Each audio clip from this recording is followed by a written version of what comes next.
He's getting older. Hey, welcome to Con Air!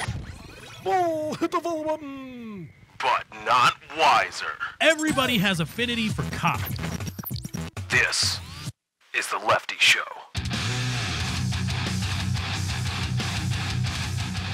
Welcome, everybody, to The Lefty Show. I am your host, Lefty. Glad to be here with all of you today, Friday. Happy Friday, everybody. Friday, the 17th of October in the year October. There we go. October in the year of our Spaghetti Monster 2014. Welcome one, welcome all to the episode number 102 of The Lefty Show as we keep it going. Sorry there haven't been a show in the last 2 days. Katie had some time off work, and I decided to spend a lot of time with her. Doesn't get a lot of time off of work, so when it does happen, you know, good to gotta go do the duties. Got some pumpkins. Gonna be all festive for the the holiday. We're getting into the holiday season. As we approach, I wouldn't say we're in it now. We're in that like lull where summer is very clearly over. It's done. It's been over for a while. You know, we're in mid-October, so it's done. The temperature may still climb into the 60s or maybe even a little bit higher in certain areas of the country. But you're not going to be confused. You're not going to go outside like, oh my God, this is like summertime temperatures. No. That's not happening. We're past that. But it's not cold enough for you to start bringing out the Christmas cheer and getting Christmas drunk. Christmas drunk. It's the best kind of drunk. You know, you go to a party, office party, work party, family Christmas party, and you just go get twisted. That's what you do. That's what the Christmas parties are there for, is for you to get rip-roaring drunk and then stay there and not drive home. Because usually, in many parts of the country, it's snowing out, and you shouldn't be rip-roaring drunk trying to operate your motor vehicle in the snow. I will tell you that DUI punishments are completely out of whack and utterly ridiculous, bordering on cruel and unusual. But it's still dumb to get rip-roaring drunk and get behind the wheel of your car. I digress. Christmas drunk is awesome. So we're in that little lull, and I'm the kind of guy where I'm waiting for the Christmas cheer. Usually it's Halloween. The day after Halloween. I mean, it's now. You go to big box stores, you can start buying fake Christmas trees. They've got lights. They've got anything you would want. I don't go in for that. I want somebody else to tell me, okay, now you can start it's all getting into that time of the year. I want somebody else to tell me. I don't want to be the first guy up to be like, all right, let's start celebrating Christmas, you jackasses. Like, no, I'm gonna wait, and somebody's going to tell me, you know, if I see on Twitter the first person I see with a Santa hat on their avatar, I'm like, all right, bam, Christmas time. Let's do this. I love it. It's the best time of the year. Oddly enough, because I'm an atheist. But I as I've said time and time again, the end of year celebrations, celebrating the winter solstice, it's bad outside, so you might as well stay inside, stay warm. Good as time as any to be with family, exchange gifts, because why the hell not? Everybody loves a present. Why not have a day entirely devoted to giving each other presents? It's great. I love it. And a God thing. I have no consternation with celebrating Christmas with family, friends, loved ones, and not being all Jesus-y about it. I mean, get Jesus out of. I'm fine with Jesus not being a part of my Christmas cheer. I don't need it. Don't want it. You can have it, but it's not for me. And I have no consternation with that. Apparently, a lot of atheists do. And I still, what? Why would you have we don't celebrate Christmas because I'm an atheist. Well, why not, man? Come on. I mean, you're free to not, but don't be like, if you're an atheist, you better not kiss my ass.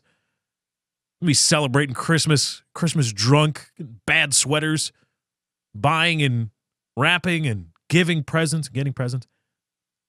But I'm the kind of guy, I remarked to Katie the other day. I said, we're getting close to it being, Christmas time. Right around after Halloween is when the Christmas cheer starts rolling. It used to be Thanksgiving, but now it's the day after Halloween, which, all right. Now I can finally play Arkham Origins again. I have it on Steam. I played it last year around this time, but I'm the kind of person, and I don't know if this is weird. I'm a very weird guy. I'm nothing if not weird, but I'm the kind of person where I can't do Christmas-related things unless it's Christmas time. You're not going to, I don't care if they're on sale. I'm not buying Christmas decorations in July. Nor am I buying Christmas decorations when they immediately go on sale after Christmas. It's done. Get it out of here. Don't remind me that Christmas is over. I don't want to be reminded that Christmas is over and I got to wait a whole year to have this feeling again, this anticipation. Like, I'm like going to win Christmas. I'm going to get all these gifts for everybody that I get gifts for, and they're going to be amazing, and they're going to love them, and they're not going to want to be without them. It's going to be amazing. Don't remind me that I got to wait. And similarly, I can't watch Christmas movies or TV shows. There's a comic book. I'm into Batman comic books now, and a few of them center around Christmas. I can't touch them until it's wintertime. And Arkham Origins, Batman Arkham Origins, the third title in the Arkham Batman series of video games, is set in Gotham. It's a pre-sequel, or prequel, I guess, set in Gotham at Christmas time. And I don't want to play, unless it's Christmas time, I'm not playing your game. Because I'm gonna hear the soft jingle bells and all the lights and the snow, and I'll be like, damn it, where is it Christmas for me? So a couple more weeks. I don't know, maybe I'll bust it out a little bit early. A couple more weeks will be it'll be prime time to get back into Arkham Origins. I played through the game once, I beat it, and then Christmas was over, and then I had to put it away. Like, there was tons more exploring to do. There were other side quests, Riddler trophies, all these probably really cool things, just like what was in Arkham Asylum and then Arkham City. Arkham City had a ton of things you could do outside of the main quest, out of the main storyline. But I never got to experience it because I started playing, and playing here and there. There were other things going on at the time, and I started playing, and I beat it. But then Christmas was over. All right, well, see you next year, Arkham Origins. I don't know why you decided to center your game on Christmas. I hope other people are like that, because I just don't want to feel like a crazy person. I mean, I'm okay. I can make peace with being a crazy person. Don't worry about that. I will somehow make do if I have to admit that I'm a crazy person. But this is the second show in a row where I've forgotten the damn propers. Damn it. I'm never going to get on the radio if you're this undisciplined. Son of a bitch. But I just want to know that there are other people out there like me. Let me know. Please. I need to know that I'm not a psychopath. And anyway, thank you to everybody for watching, liking, favoriting, subscribing on YouTube, youtube.com/LeftyOX is where you can find the show in its YouTube formation. Thank you to everybody that's been following me on Twitter at Lefty643 is where you can do that. That's twitter.com/Lefty643. Had a great donation roll in from a guy. Thank you very much. I believe that was a league. It was in response to my cries for NBA League Pass. I was kidding about that, but I thank you, everybody that's been donating. I'mRaising.com/643 Productions. That's I'mRaising.com/643 Productions. And thank you to everybody that has been sharing the show with friends, family, and coworkers, helping the show grow. You can do your part. LeftyShow.podbean.com or wherever you get your podcasts for your PC, tablets, or mobile device. Search The Lefty Show. Android, iOS, it doesn't matter. Just wherever you get your podcasts, be sure to search The Lefty Show. And you can subscribe to the feed there, download, and listen to all the episodes at your leisure. Been getting a lot of tweets from people like, oh, you make drives to work tolerable and, bus rides, and you make, when I'm doing menial work at work, I'm listening to your show. Why are you listening to the damn show while you're working? Why aren't you sharing it with your other coworkers? That's what you should do. If you get busted listening to the show, like, hey, what are you doing? Like, I'm listening to this show. You should listen to it as well. That's what you got to do. That is how you, the listener, can help the show grow. Search The Lefty Show wherever you get your podcast. Who would listen to this show driving to work? My God. Like, I thank you for your patronage of the show. I really do. It's pretty cool that, because I've done it. I put the show on different media devices and I play them through different mediums because I just want to know. It's like a sound check. I know how I sound in my headphones. Okay, how do I sound in earbuds? Okay, how do I sound over a car stereo? Okay, how do I sound on PC speakers, et cetera, et cetera, et cetera. And there's one, I put myself on my car when I'm driving around once in a while. It's not like every day. I'm like, I can't wait to listen to the Lefty Show. God, that would be conceited. Really, really, really, really conceited if I ever did that with any regularity. Thankfully, I don't ever at all. Never have I ever done that. Okay, maybe once or twice. But I've wondered, while I was driving around, I'm like, oh man, it doesn't sound bad, right? I don't view myself as actually that conceited. Of course, I have an ego like everybody, but I listen to it when I'm driving around in my car, and this doesn't sound bad at all. This sounds really good, and then I had the thought, I wonder if anybody else does this, and I wonder if they're like, I don't know if I've crossed that threshold from amateur booberism to like actually being able to be confused with somebody that actually knows what the hell they're doing. and somebody said, I listen to you on my drive to work and listen to you at work and stuff. And I thank you all for that. It's pretty cool. It's pretty cool that I get to have updates like that from people. Like, hey, I was listening to you here, there, everywhere, doing this and that. I had something that I want else to talk about in the monologue section of the show. What the hell was it? I don't know. I forget. Bad radio. Bad. I guess barring that, let's okay, let me trace back my steps a little bit, okay? Let me just and then yeah, lost it. I should have wrote it down. Oh, that's what it was. I want to talk about stereotypes with you. Ha! On-air production meetings with one person. That's how you do it, kids. That's how you prepare yourself for a blossoming career in media production and broadcasting.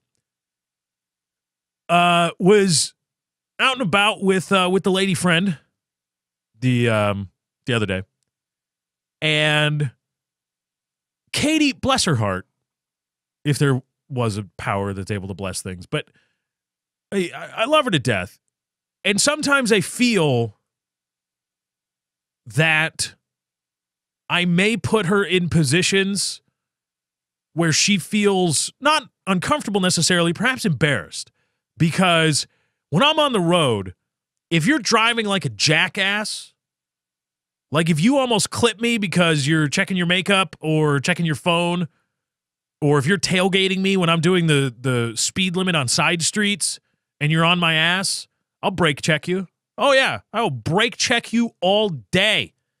I'm not going to put you in danger unless you're an idiot.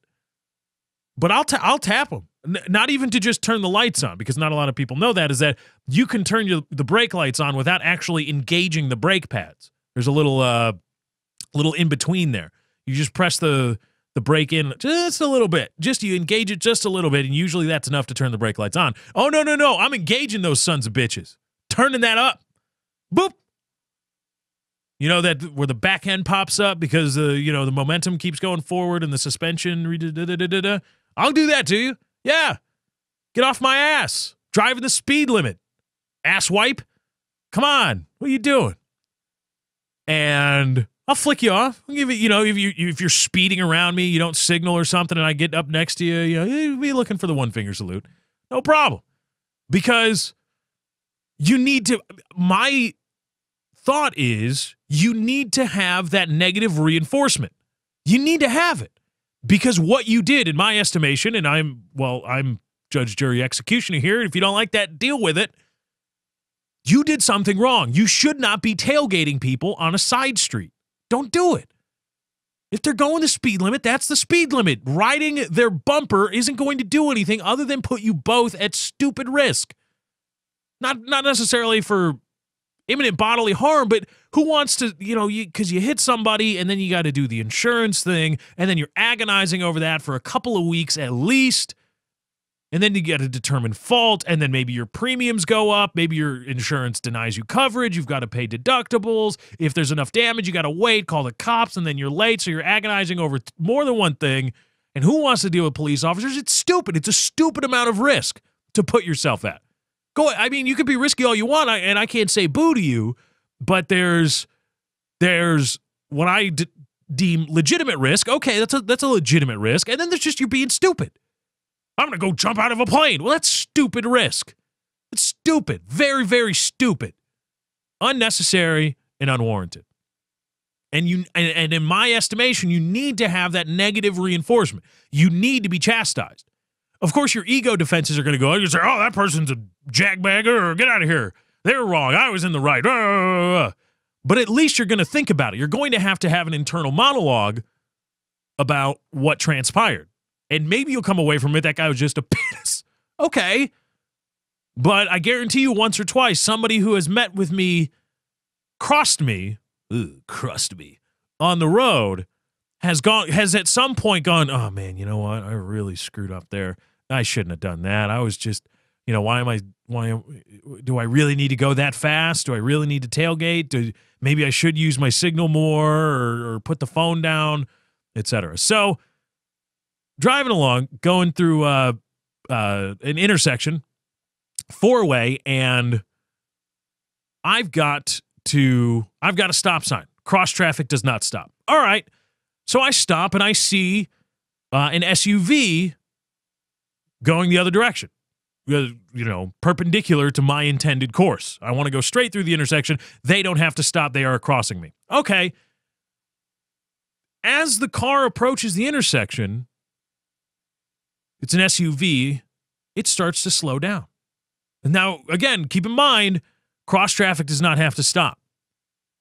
So they slow down, the car slows down to a crawl as it creeps into the intersection. Now, again, I'm stopped and I have to wait for them to pass in order to cross the street. They stop in the middle of the intersection. In the middle of the intersection. Right in front of me. And I put my hands up, and because Katie was with me, and I didn't want to, because you're in for a penny, you're in for a pound. If you're with somebody, partner, friend, boyfriend, girlfriend, whatever, if they are involved in an altercation, unless it's whatever it is, pretty much whatever it is, given 99% of whatever social interactions you're going to have in public, if they are in a fight, if they're in an altercation, if they are in an argument, you back them up. You back them up. And you may have to make yourself look like a jackass. You may be an asshat for having to back up your friend, your buddy, your girlfriend, your boyfriend, whatever, your husband, your wife, your brother, your sister, your father, your mother, your daughter, your son. You back them up. No matter what.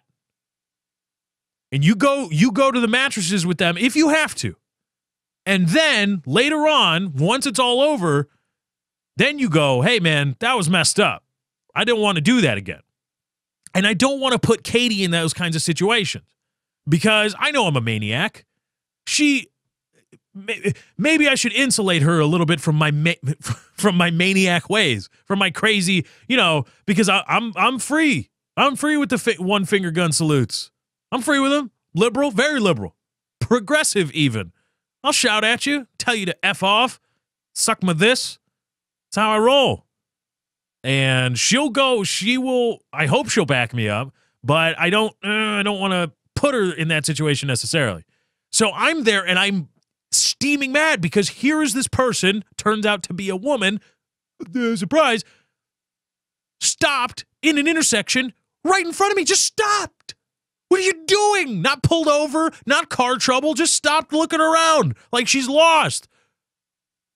The whole world has to stop. Everybody else has to stop what they are doing to help this poor woman because she was lost. And I'm sitting there and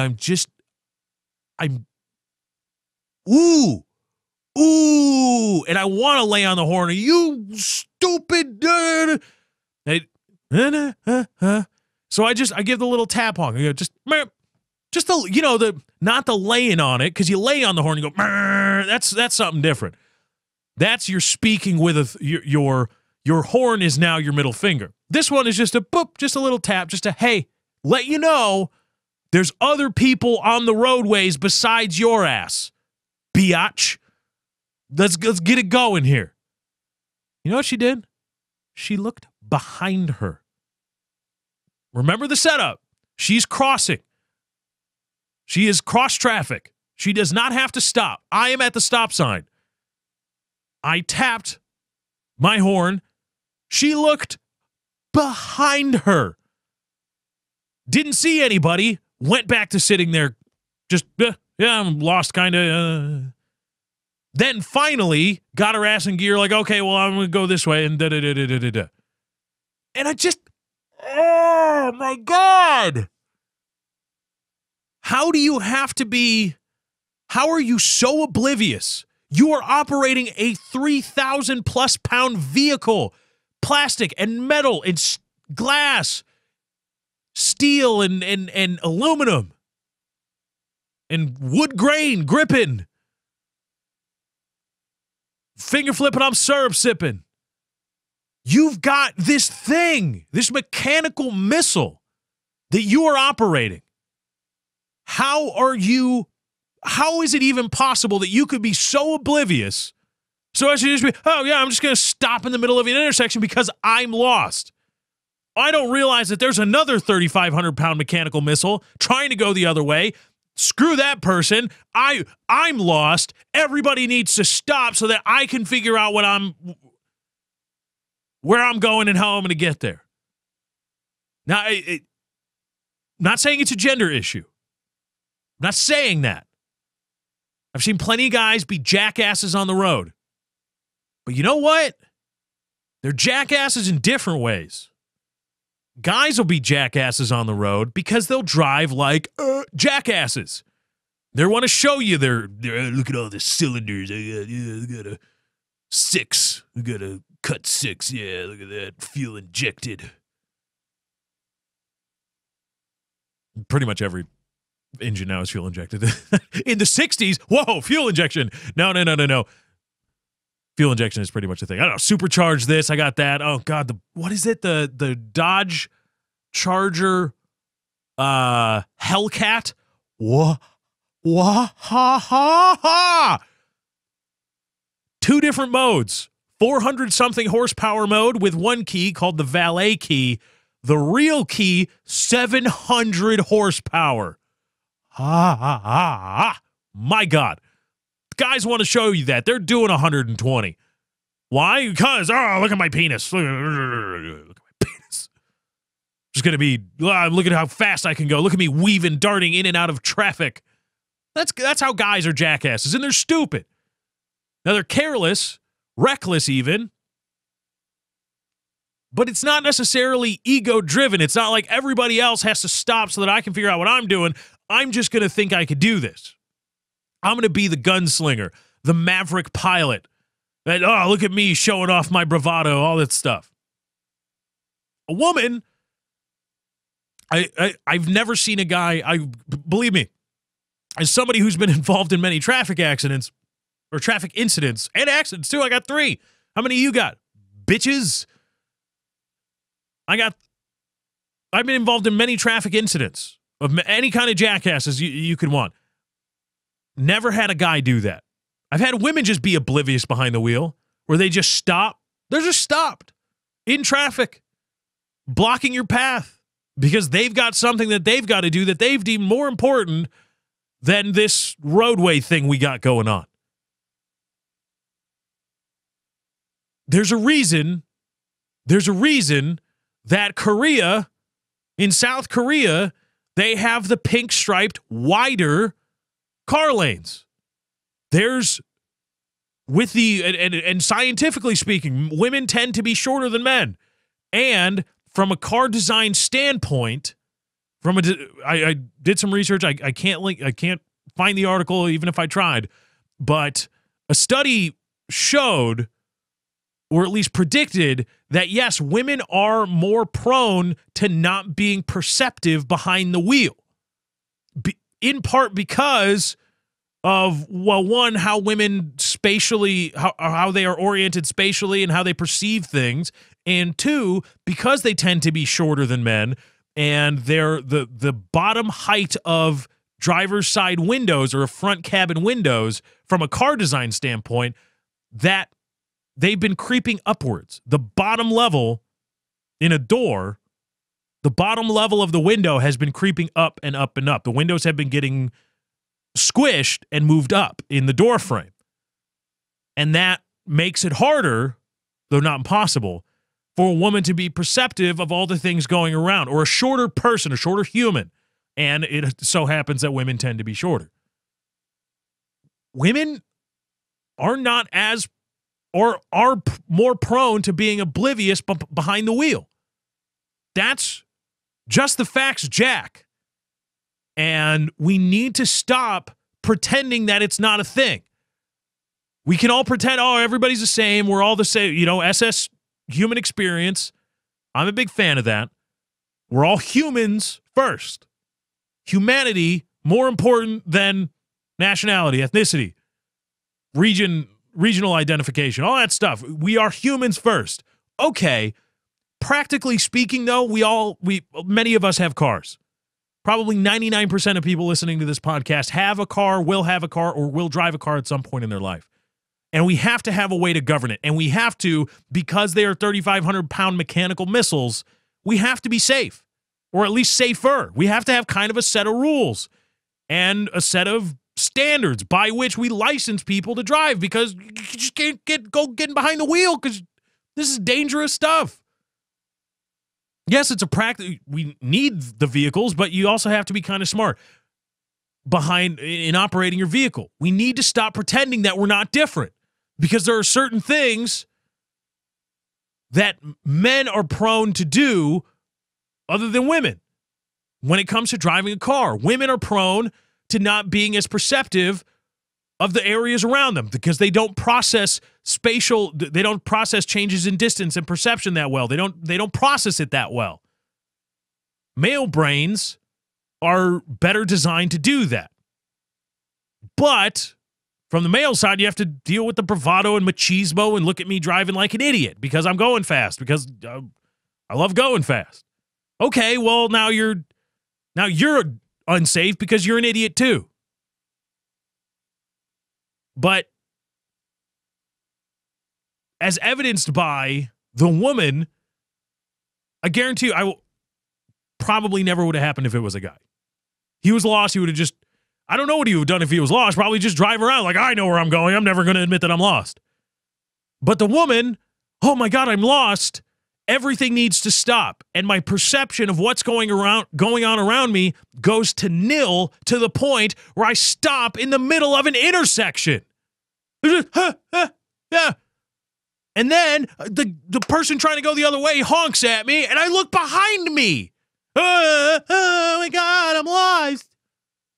We need to stop pretending that we don't have these differences. Yeah, it's great in a theoretical sense. Yeah, we're all humans, and we shouldn't really, we shouldn't necessarily denigrate people because of what they are, male, female, black, white, or because of their race, because of their nationality, because of their religion.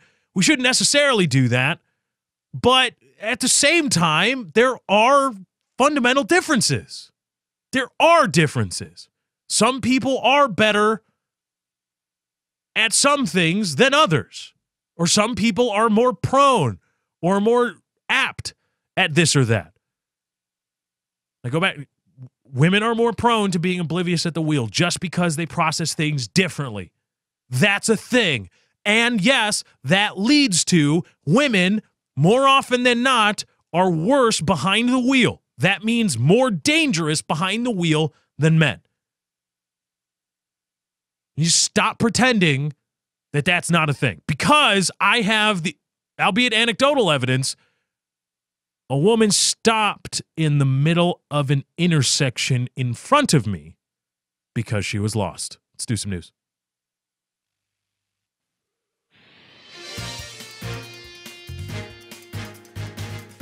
All right, we got a lot to talk about in the news today. This is from the Washington Free Beacon. A Seattle socialist group pushing a $15 an hour minimum wage posts a job with $13 an hour wage.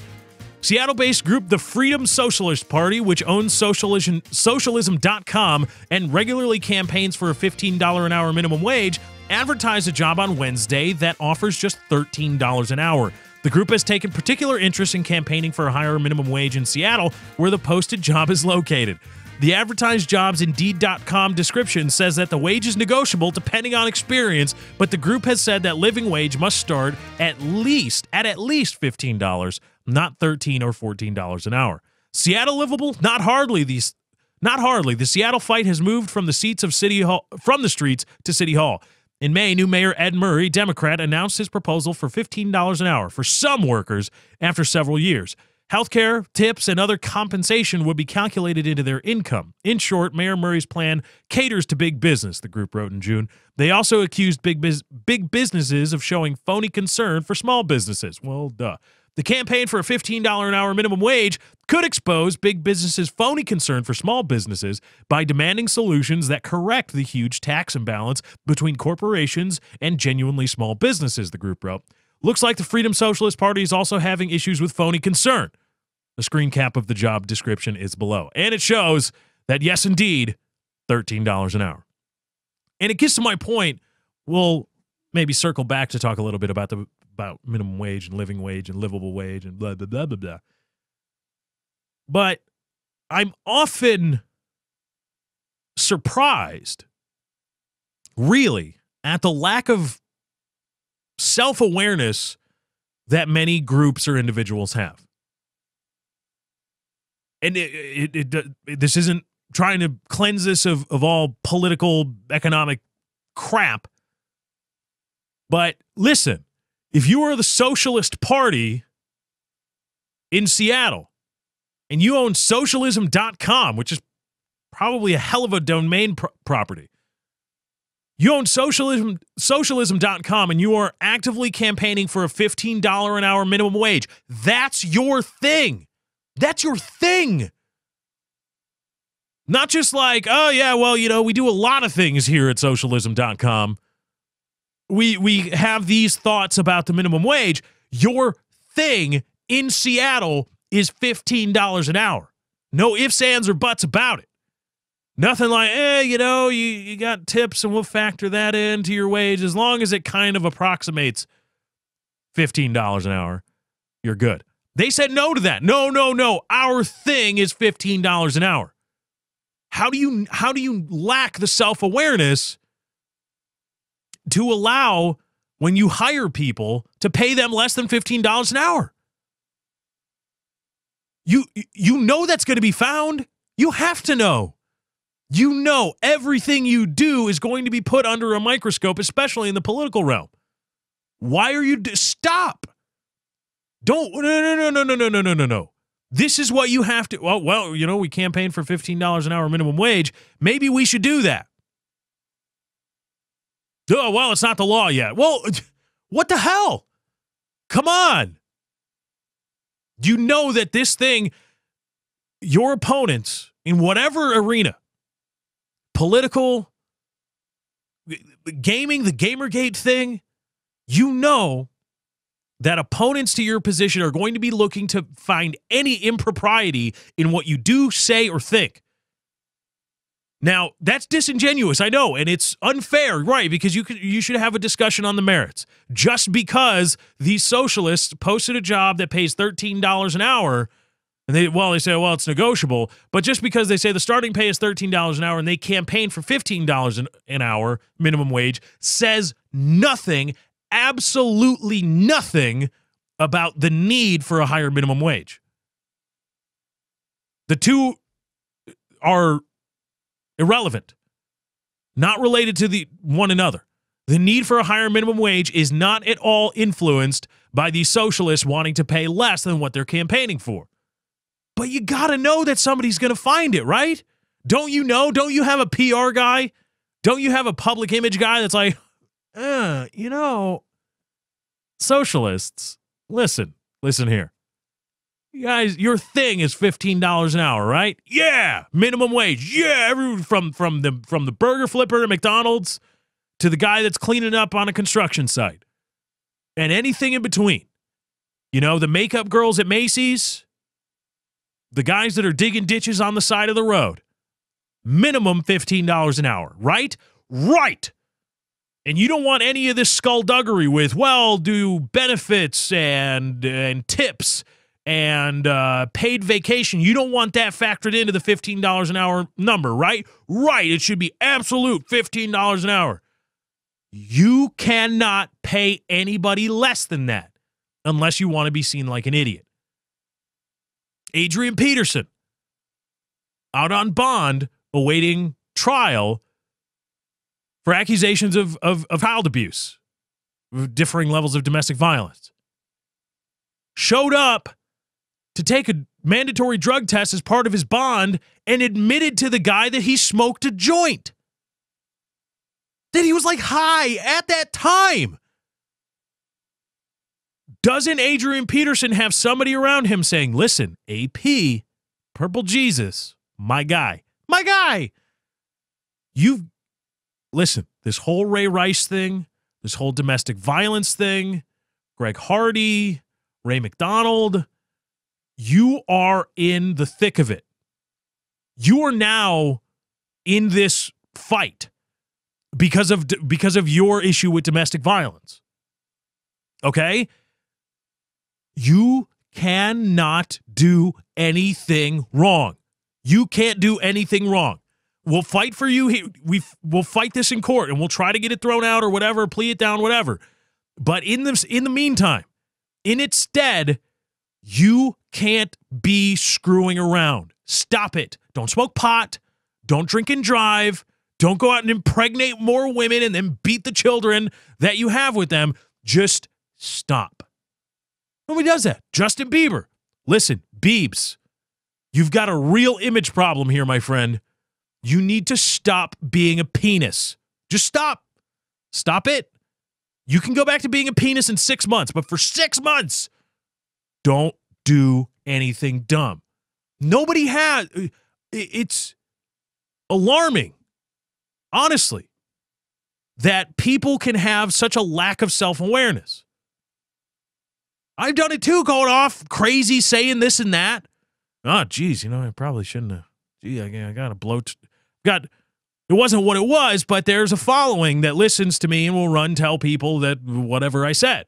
Oh, maybe not a good idea. Microsoft, over the weekend, or no, this last week, pushed the button on shutting down any YouTube video that contains Microsoft intellectual property, specifically Windows. Any videos, or many videos, tutorials, reviews, showcases, previews. If you were a YouTuber that was monetizing videos of Windows something, let me show you how to do this on Windows. Let me show you how to do this cool thing on Windows. Microsoft put a copyright claim on your video. It's absolutely abusing an already broken system. It's so bad. It's just so bad. YouTube's content ID system. And YouTubers rightfully PO'd about it, saying, hey, what the hell? You can't go around. You don't have copyright over this. It's an operating system, man. Come on. What is this? Microsoft had to go out and say, oh, well, we're sorry, we're looking into it, we're going to stop doing this. It shouldn't have happened in the first place because somebody on the chain of command should have said, hey, you know what? Maybe we shouldn't go picking a fight with YouTubers. Maybe we shouldn't go because, well, we're Microsoft and they are YouTubers. We're fine and they're fine. Maybe we shouldn't go picking a fight with these people. You need to have a PR guy. You need to have some kind of representative somewhere who can give you a look at yourself in the mirror or look at your organization, whatever, because somewhere somebody should have told the socialist group, yeah, you should pay your minimum payment, your minimum wage for your organization should be $15 an hour. If you can't afford it, don't hire anybody. Or don't post the job application online because people are going to be looking for it and they're going to find it. Speaking of people who should feel bad, back in the news is the 17-year-old teenager, talked about him a couple weeks ago on the Lefty Show, who got his 2 teachers arrested, 17, I believe he's a sophomore, after they allegedly had a threesome with him in one of the teacher's apartment. He started bragging about, I'm hitting that. And it got around his administrators, and then finally the police. And the police arrested the 2 women. This is from EliteDaily.com. The high school junior who allegedly had a threesome with 2 of his teachers is overcome with guilt after he says his bragging ruined their lives. The unnamed Louisiana teen, now 17, made the mistake of talking about his sexual conquest with English teachers Rachel Respis, and 24, and Shelley Dufresne, 32. And the news soon found its way to school administrators who informed the police. His grandfather told the Daily Mail that the boy never thought he was endangering the future and families of the 2 teachers. His grandfather said he is really down about it right now. All boys that age want to brag about what they are doing. He didn't expect it would come to this. Respis and married mother of 3 Dufresne had sex with the boy at the former's apartment following a football game on September 12th. They posted $7,000 bonds after being arrested and are currently on unpaid leave as they await trial. Dufresne, the boy's 11th grade English teacher at Destrehan High School, faces a separate charge for having sex with the teen in an ongoing affair. His grandfather added, he feels really bad. These women have families and he knows how terrible it is for them. He knows they will never be able to teach again and could very well go to prison. He just wishes the whole thing had never happened. It's a shocking thing, a real shock for all of us when you have teachers who should be educating doing this instead. Dufresne is only allowed to leave her home for mental health, counseling, doctor's appointments, and to attend church. A hearing has been set for the 2 teachers on November 17th. They could go to jail for as many as 17 and a half years if convicted. And the age of consent in 17 the age of consent is 17 in Louisiana, but the student was 16 at the time, and it is illegal for a teacher to have sex with a student under the age of 20. Here's the thing, and I said this then, and I think the quotes, the vicarious quotes from the grandfather of the teen prove my point that I made then. This child, who is viewed as a child by the state of Louisiana, knew what he was doing when he had a threesome with these teachers. We'll get to the mindset of the teachers in a bit. I don't know. I don't know. But this 17-year-old knew what he was doing. He was not coerced. He was not raped. He had the ability to consent, even though he was 16 at the time. Because the age of consent, for those of you unfamiliar with it, is that below this age, we are going to assume that you are unable to consent. You do not have the mental faculties to consent to this act, sex, or contracts, or anything. You can't consent because we are going to assume absolutely that you don't know what you're doing and people can take advantage of you. Now, many people like to treat this number absolutely. They say, well, you're below that age, you can't consent. And when people dare to question like the Montana judge, who questioned whether a 14-year-old actually did have the mental faculties to consent to sex as an adult. Did she have an adult frame of mind? Was she able to make decisions like an adult? Doesn't matter. The age is just you got to put a number, you got to put a thing down in the law. It's got to be, okay. Then you, at least as I understand the justice system is how it was supposed to be, you allow the judges, well, okay, well, the number it's a hard number. Okay. Now you get a judge who can review the evidence, interview people, this and that, and then make decisions based on, okay, maybe, all right, well, let's review in this specific case whether that number applies, whether this person was able to actually consent. And given how this teen was talking, he knew exactly what he was doing. And now expressing remorse, he realized what he did. And he realized, I know that it's bad. And I know that my bragging and I know what they did and the charges brought against them are really, really bad now. Oh, this kid knew what he was doing. He was in the frame of mind of an adult and thus able to consent to this threesome, which was probably pretty awesome because in a previous article it said it went into the wee hours of the morning after a football game. Whatever. And again, I have to question, I just want to know, how do you plan out a threesome with two teachers? How do you do it? They've got to talk, right? Because it's not like they just showed up like, oh, you're here? Oh, well, okay, let's do it. They had to talk. They had to coordinate.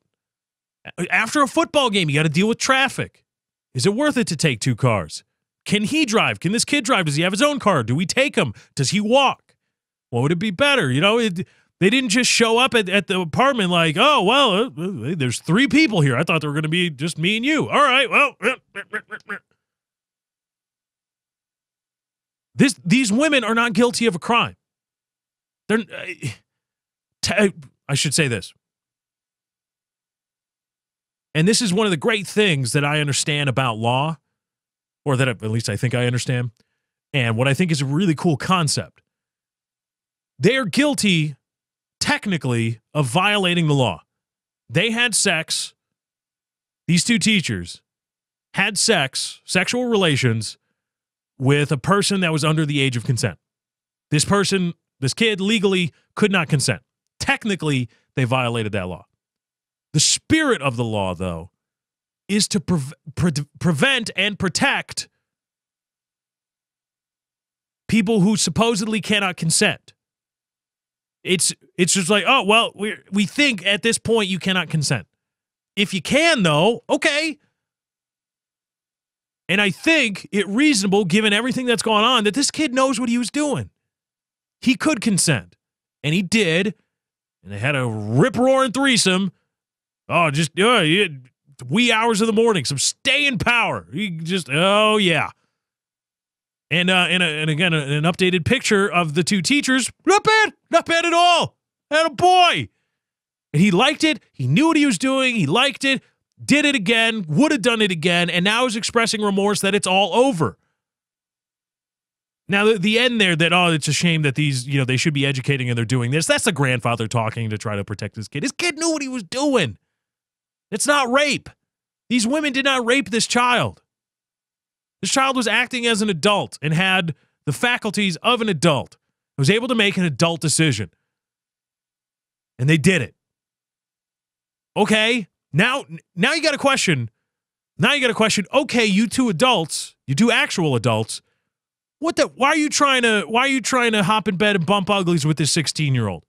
What is it about this 16-year-old that you two at the same time want to coordinate to have a threesome with a 16-year-old? What are you're not guilty of a crime, but it's pretty damn weird.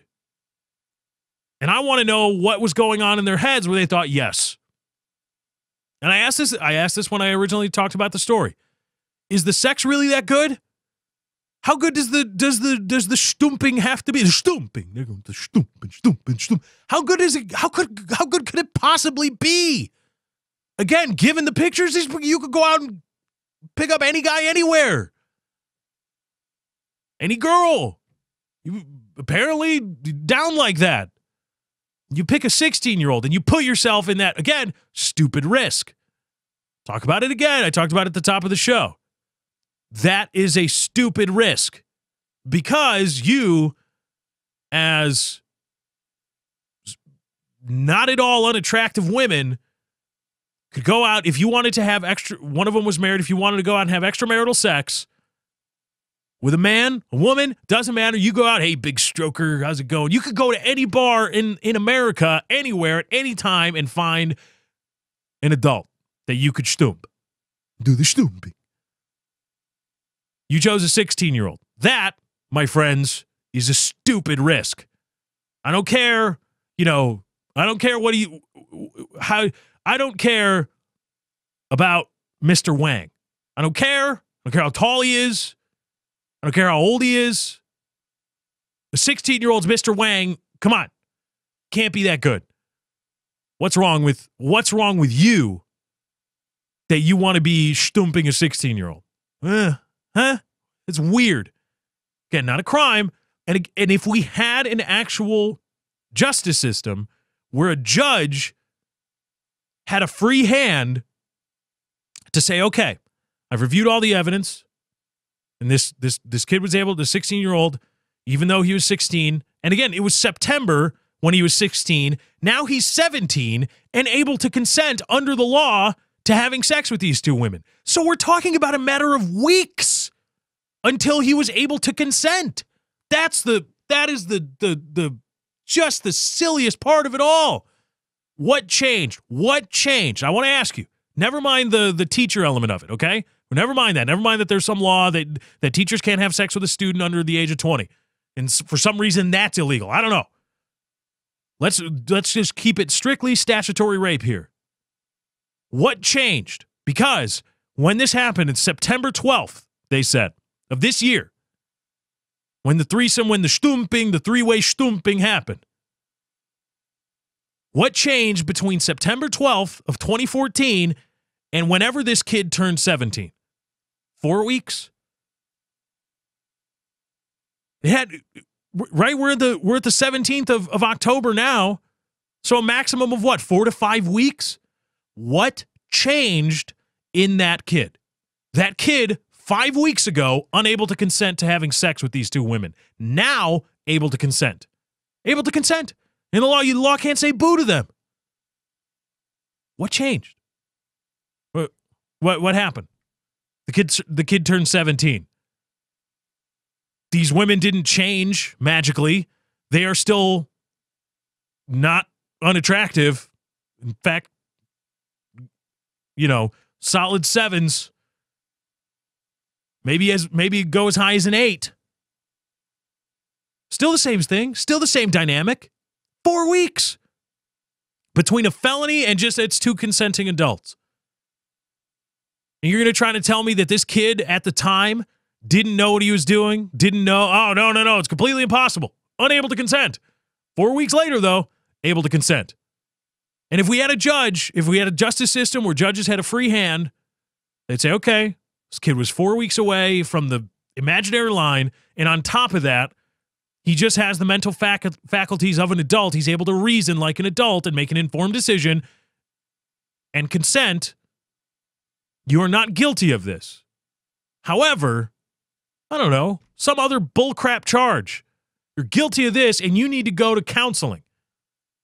Because at the end of the day, you, two adults, 24 and 32, decided to three-way stump with a 16-year-old. And coordinated it, and you had a concerted effort to have sex with somebody you knew not to be past this arbitrary line. You got to talk to somebody about that and figure out what's what going on inside your brain. All right, in final news on the death of justice and just the silliness of things. This is from the Washington Post. School officials in Anne Arundel County rejected an appeal filed by the family of a boy suspended after he chewed his breakfast pastry into the shape of a gun, according to a decision the family's lawyer received Wednesday. The Anne Arundel County Board of Education wrote in an October 9th opinion that staff members at Park Elementary School, quote, acted reasonably and properly in addressing the disruption caused by the boy, then 7 years old, given the student's history of misbehavior. The school incident, which dates back to March 1st, 2013, attracted national attention as the so-called Pop-Tart case. It came as gun sensitivities were high following the shooting at Sandy Hook Elementary School in Newton, Connecticut. The family's lawyer, Robin Ficker, said the parents, still seeking to get the incident cleared from the child's school record, will now appeal to the Maryland State Board of Education. They have committed to taking it as far as we need to take it, he said. In its opinion, the school board said it had considered the written record and oral arguments in deciding to adopt the recommendation of a hearing examiner. The hearing examiner affirmed the suspension and supported a principal's assertion that it was based on a string of behavior problems, not solely the misstep with the pastry. The new opinion said the discipline imposed was consistent with the district's student code of conduct at the time. Here's my problem, because the school board is now trying to say that, oh, no. This child was suspended not because he chewed his Pop-Tart into the shape vaguely resembling a gun, but because he was a little bastard elsewhere. That's what they're saying. This kid was a little bastard, and he finally did something, and we suspended him for it. Because he's just a little bastard. He's just a penis. And some people are saying, wow, the outrage over zero tolerance is unfounded here because the school board says that this is why they did it. Well, why didn't you just suspend him for that? That's my question.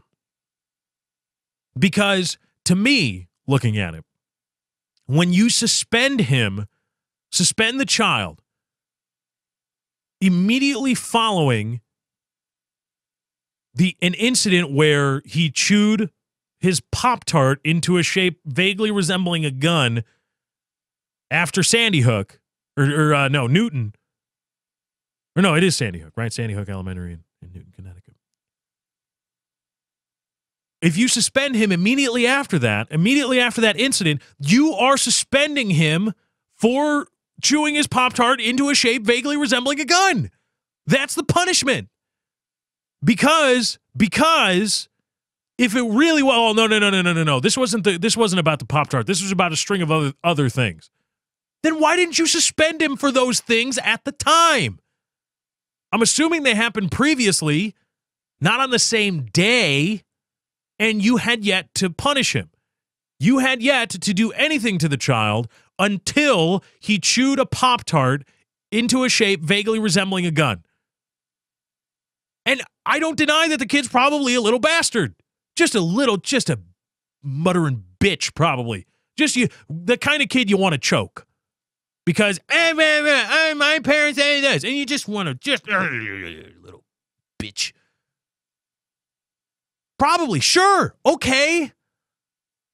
Suspend him, punish him for what he actually did. You can't just, we'll let that slide. A Pop-Tart in the shape of a gun, suspended. No, it was about all the previous things. No, bullcrap. I call bull. Because those things were all fine. You weren't going to suspend or punish this child in any way up until he chewed a Pop-Tart into a shape vaguely resembling a gun. Same thing with Florida State quarterback Jameis Winston. Just a penis. Ugh. An idiot. He's good. Has first-round number one pick talent in the NFL. Could be a number one pick in the NFL. Florida State quarterback currently. Got off on a rape accusation, not charged. Tallahassee police kind of dragging their feet a little bit. But they investigated, said, nothing. No charges filed. Now he might have to face a Florida State inquisition into perhaps a violation of the student code of conduct. But and then he got caught stealing crab legs from a Piggly Wiggly. And just general buffoonery on the part of this kid, Jameis Winston. Tremendous football talent. And nothing really came of any of those things, the crab leg incident or the rape allegations. No real punishment levied against him. Then in the student union, Winston shouted the effer right in the, well, no, this is an explicit podcast, I can say it. The fucker right in the pussy meme. The fucker right in the pussy, which I don't know why that's funny. The guy just ran in and grabbed microphone from a news anchor and yelled that. I don't know why that's funny or why everybody thinks it's so hilarious, but okay. I don't know. Not all comedy reaches me. An old man just walk around. I find what I find funny, and that's that. Many people don't find this show funny. Okay. Some people do. So that's what he screamed. He wasn't threatening anybody. And it's been billed as he was yelling, screaming obscenities. Da-da-da-da-da. No, he screamed a stupid meme. There's a difference between the two. This isn't the next thing in the long line of incidents with a criminal mastermind. This was actually a punk kid being a punk kid. That's it. And that incident actually got him suspended for for an entire game, an entire Florida. It was supposed to be a half, and then everybody was like, "Oh my God, he's been a penis this whole time. You should suspend him for an entire game for shouting a meme." Okay, fine. Jimbo Fisher bowed down to the outraged fans, and it's like, so you punt a 1-game suspension to a punk ass kid for just being a punk ass kid? He's just a punk. Okay, that's not a crime. That's not a violation of the code of student conduct. He yelled a meme. He wasn't threatening anybody. He wasn't displaying, hopefully not intent to rape or anything. It was a stupid, stupid meme. It's so stupid. He's just not just walking around spouting obscenities at people. He quoted a stupid meme in the student union because, oh my God, I said it in public. Ha ha ha ha ha. A punk ass kid. That's a game suspension. And then people say, oh, well, no, it was really all about all these other times that he was a jackass. Well, then suspend him for that. And if not, shut the hell up. Kiss my ass. Can't be just going around, oh, well, I'm outraged because you've had all these other things that you were supposed to be punished for. You weren't. Now you did something else that's not as bad, but we're going to punish you for all these other things too. That's crap. Jameis Winston may be a rapist, but the state of Florida hasn't said anything. They said, nothing. He may be a petty theft criminal. He was actually caught with it. All right. He may have sold his likeness and violated NCAA rules. Okay. But he didn't get punished for any of those things. Now you're punishing him for spouting off a stupid meme. All right.